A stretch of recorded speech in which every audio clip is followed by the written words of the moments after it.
monsieur que vous voyez face à moi. Vous allez comprendre tout à l'heure. Le début de ce séminaire que j'ai l'immense plaisir d'animer, je vais vous parler d'inspiration dans ma qualité de formateur en prise de parole en public. Les rencontres que je fais avec vous sont également des rencontres qui me marquent. Tout à l'heure, quand ce monsieur va prendre la parole, vous allez comprendre que dans la vie, comme on le dit, ceux qui n'abandonnent ne gagnent jamais et les gagnants n'abandonnent jamais. Je tiens dans mes mains un livre qui est éponyme de sa combativité. Et on va faire un échange qui ne va pas être très long, peut-être 8 à 10 minutes, avec la possibilité que vous ayez deux questions à poser parce qu'on a une dernière thématique à travailler avec vous. Je tenais vraiment à ce qu'il soit là, un déplacement récemment, quand on l'a sollicité pour lui dire que voilà, nous souhaiterions l'accueillir à ce séminaire afin qu'il puisse avoir quelques mots pour vous. Il a tout abandonné pour venir passer ces quelques minutes avec nous. Donc sans plus tarder, on va recevoir, même si on l'a déjà fait une deuxième fois, M. H. Bailly, auteur du livre Changement climatique, la lourde menace sur l'Afrique. Vous allez l'accompagner avec des applaudissements s'il vous plaît. Merci beaucoup, merci. Donc mon cher Bayraj, j'ai un immense plaisir de te recevoir aujourd'hui. Donc comme tu le savais, il y a un an, tu étais exactement dans ces positions en qualité d'apprenant sur la prise de parole en public parce que tu avais ce livre qui devait sortir et tu devais travailler sur la promotion du livre. Donc il m'a découvert sur Instagram, on a échangé et tout de suite il a sollicité une formation. Après la formation, il a également sollicité un suivi. Bon, je vais quand même vous dire que il a pas le corps, on a fait une formation pendant le mois de Ramadan. Mais li may wax coach est-ce que duñu bàyyi ba suba daan na bëri quoi mais dama koy toll rek mais c'est vraiment un immense plaisir et tu sais que ton histoire nous inspire donc je vais te laisser te présenter en quelques mots avant qu'on entre dans le vif du sujet. Super. Bonjour à tout le monde. Hein. Donc, moi, il y a à peine un an de cela, en fait, j'étais assis à cette place. Et en tant qu'effectivement apprenant, c'est un immense plaisir, en tout cas, de revenir à la source. Et si je suis là, c'est pour un peu témoigner, en tout cas, de mon expérience, pour que tout un chacun puisse en bénéficier. Voilà. Donc, si je ne peux pas être long, je pense qu'en introduction, en attendant que les séries de questions arrivent, c'est ce que je peux dire.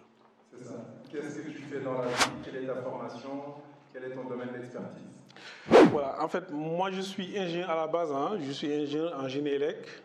Donc j'ai beaucoup d'expérience effectivement dans les systèmes énergétiques. J'ai travaillé presque pendant 20 ans à la Sonatel avant de créer mon propre cabinet, vraiment qui s'occupe un peu de travailler dans les énergies propres et dans l'efficacité énergétique. Par accident, je suis devenu écrivain. Bon, moi j'appelle coach, hein, je ne l'appelle pas Paul. Il tient entre les mains en fait une première édition de mon livre de couleur rouge. Entre-temps, j'ai fait une deuxième édition de couleur noire. Et disons ce livre, cette deuxième édition, c'est vraiment une continuation. Moi, quand j'étais assis à cette place, en communication, j'avais aucune notion. Je me suis inscrit, disons, dans cette session de coach. C'était pour avoir vraiment les premiers repères en termes de communication. Voilà. Donc, je vais peut-être développer un peu plus. Mais par rapport à mon profil, sachez que vraiment, je suis ingénieur à la base, donc qui intervient dans les énergies propres. Merci beaucoup pour cette première réponse. Il y a eu un événement qui s'est passé dans ta vie, un accident qui t'a permis de devenir écrivain comme tu l'as dit. Est-ce que tu peux revenir sur cet événement? Bien sûr. Effectivement, c'est un événement que je parle très peu. Hein. Tant qu'on ne me pose pas la question, disons, ouvertement, moi, j'en parle presque pas, parce que ce qui m'intéresse, c'est vraiment partager, en tout cas, mon savoir. Beaucoup vont se demander, effectivement, comment on produit un livre.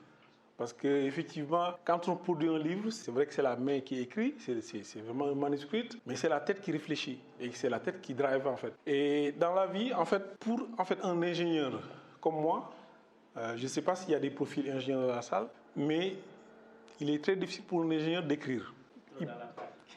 On est trop dans l'opérationnel. Voilà, moi quand j'étais effectivement dans cette boîte comme Sonatel, je n'ai pas pensé une seconde faire une production intellectuelle. Mais bon, comme il a posé coach, il est arrivé dans ma vie un événement particulier qui m'a fait prendre du recul.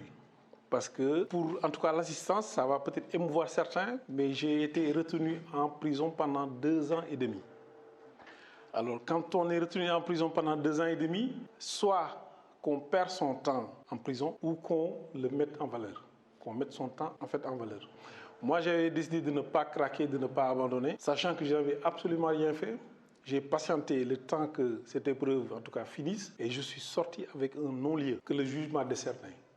Pendant ce temps, mes réflexions, en fait, pendant que j'étais en détention, m'ont en tout cas permis de sortir ces ouvrages. Et ce n'est que, en tout cas, c'est vraiment l'un des premiers ouvrages.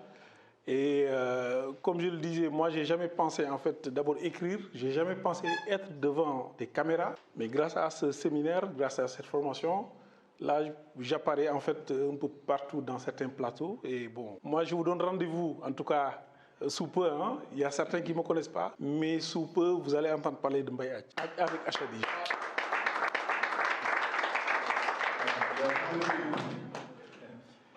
Très bien, très bien. Je vais encore poser une question. Donc, vous avez entendu, par accident, il a été incarcéré pendant 2 ans. Il y a le jeune là, que l'histoire touche également, le jeune Diémé, vous allez pouvoir échanger tout à l'heure. Et ce que j'ai beaucoup apprécié dans son histoire, c'est que ça, je l'ai découvert quand j'ai commencé à le former. C'est-à-dire, juste avant, on a échangé, mais il avait beaucoup de mal à revenir dessus parce qu'il me cachait lui. Et de cette histoire, vous avez entendu, il y a un livre qui est paru, et surtout, la dignité avec laquelle il a géré cette épreuve, et surtout, je ne sais plus qui parlait de persévérance, je crois que c'est Diémé et Mansali également parlaient du fait que, en tout cas dans l'histoire qu'il nous a racontée, il a failli partir finalement, il s'est dit non. Et ça montre en fait toute la résilience dont je parlais. Vous voyez, pourtant il n'était pas forcément coupable, mais il a utilisé son temps pour pouvoir produire quelque chose qui est utile à lui, mais surtout utile à la société. Je vais te demander de nous revenir dans cette cellule. Tu es incarcéré, tu as eu une discussion très importante avec le papa, qui t'a permis de prendre du recul. Mais dans ta cellule, ça se passait comment, réellement? Est-ce que tu peux nous parler peut-être d'un fait, d'un acte, d'un moment où tu as peut-être été trop lourd, je ne sais pas, mais vraiment pour que les gens se rendent compte de la ressource que tu as été chercher pour pouvoir produire ça? Pour répondre à cette question, je pense que ça va prendre du temps. Parce qu'effectivement, il y a plein d'événements.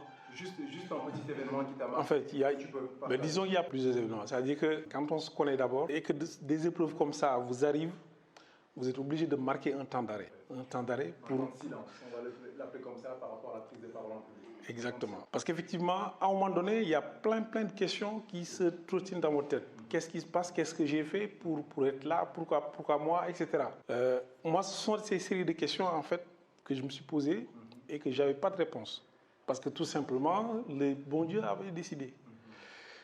Et une épreuve extrêmement difficile. Donc, je n'ai pas enterré mon père. Et l'une des dernières communications que j'avais eues avec lui, c'est qu'il me disait que, écoute Mbaye, tout le monde sait ton innocence. Mais fi nga nek yalla la fi tek, xamoo kañ nga fi génn. Donc il y a 2 choses que je te conseille. En dehors de tes moments de dévotion, si tu peux lire et écrire, fais-le. Ça a été le déclic en fait. Parce que en fait, comme je l'ai dit, lire et écrire, c'est ce qui te permet de devenir écrivain. Et moi, j'exhorte en fait mes frères ingénieurs à avoir cette parce qu'ils ont beaucoup à partager. Voilà. Mais comme on dit, sans ce déclic, je pense que je n'aurais pas... Voilà. Et quand j'ai eu ce conseil, ma fréquentation principale à Rebeuss, c'était la bibliothèque. Je ne fréquentais que la bibliothèque. Voilà. Juste pour dire, quand il revient en tout cas sur la persévérance, je vais vous raconter peut-être juste une anecdote. J'écrivais beaucoup à la main parce qu'effectivement, il n'y a pas d'ordi, etc. Tu es privé de... Voilà. Mais ça m'a fait rire à un moment donné parce que simplement, il y a un garde. Il me voyait beaucoup écrire. Alors il s'est rapproché de moi un jour pour me dire, mais Paye, j'espère que tu n'es pas en train d'écrire quelque chose de mauvais sur nous. Parce qu'il pensait en fait... Résumer des conditions... Voilà, exactement. Alors que moi j'étais vraiment dans une autre dimension. Voilà. Toutes ces productions que j'ai faites, comme je l'ai dit, ce n'est qu'un début. Parce qu'il y a d'autres que j'ai en tout cas produits. En fait, parmi les manuscrits, ça je peux vous le dire, il y a un qui était en préparation sur mes conditions carcérales et mon avis par rapport à cette justice.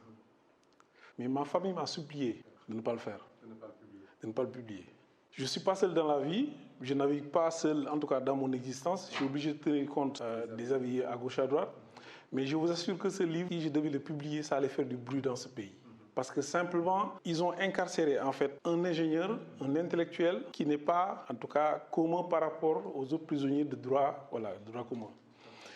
Donc, en termes d'anecdotes, sincèrement, enfin, il y avait des épreuves assez croustillantes. Mais bon, on va prendre tout ça, on va les enterrer. Voilà. Donc, et puis on passe à autre chose, quoi. On passe à autre chose. Et puis, comme je l'ai dit, ce livre, vous allez entendre parler parce que moi, je suis l'un des rares Africains, je dis bien africain, je ne dis pas sénégalais, à écrire dans ce domaine. Les changements climatiques. Voilà, les changements climatiques, ça intéresse tout le monde. Ça intéresse tout le monde. Malheureusement, les Africains ne sont pas conscients, en tout cas, des véritables enjeux. Ce livre, je l'ai traduit même en anglais, pour vous dire, c'est pour qu'il traverse vraiment les frontières du Sénégal. Et ça va aller jusqu'à Johannesburg. Voilà. Effectivement, il a déjà été en Côte d'Ivoire, je crois, pour en parler. Tu as fait la France récemment, tu viens de revenir. Donc vous entendez, si je l'ai fait venir, on avait d'autres personnes qu'on pouvait faire venir, mais je voulais vraiment que vous entendiez ces mots. Il l'a dit, il n'avait pas forcément de notion de communication. Peut-être que certains d'entre vous ici sont beaucoup plus raffinés en termes de communication, mais ce n'est pas le plus important. Il s'est formé pour pouvoir défendre son livre, il a fait des plateaux, et à chaque fois il me les envoyait, chose que je ne fais pas avec tout le monde parce que ça demande du travail, du temps, donc c'est rémunéré. Mais avec lui, il m'envoie les prestations, je regarde, je lui fais un retour. Et comme vous le voyez, il m'appelle coach, il a même du mal à m'appeler Paul, parce que c'est juste une marque de respect.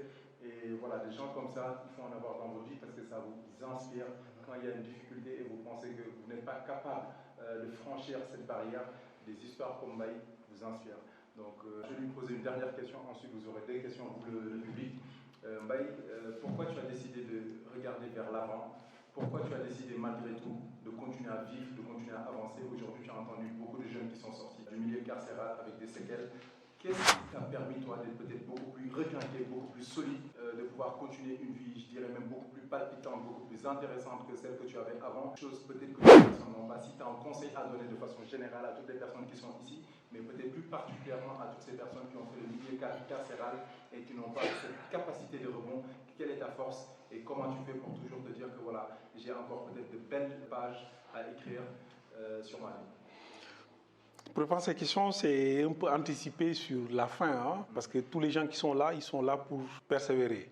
Moi, j'ai une devise dans la vie, il ne faut jamais abandonner. Quel que soit, comme on dit, les péripéties, quelles que soient les embûches, comme on dit, faut croire à son potentiel. Voilà. Donc, parce qu'effectivement, sortir d'un milieu carcéral et rebondir, ce n'est pas donné à tout le monde.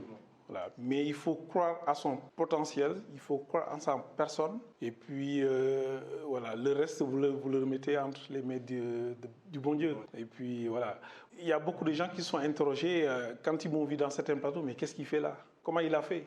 Les gens se rendent compte qu'effectivement, j'ai eu vraiment de la persévérance. Et puis j'ai eu le courage d'aller au front. Voilà, parce que être présent à la RTS, c'est pas donné à n'importe qui.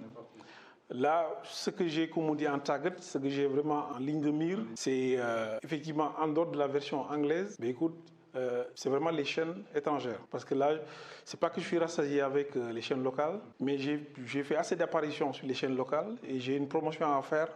Et quand je dis promotion, en fait, ce livre, c'est plutôt un éveil de conscience. Voilà, parce que pour les Africains, c'est un éveil de conscience par rapport aux risques climatiques et surtout les enjeux sur lesquels l'Afrique doit réfléchir. Dans ce pays, tout le monde le sait, on a perdu combien d'années à faire de la politique? Beaucoup de mois. Il est temps effectivement de parler de choses sérieuses. Notre avenir en dépend.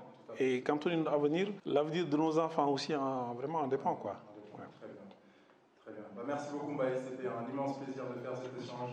Je pense qu'il y a peut-être des questions.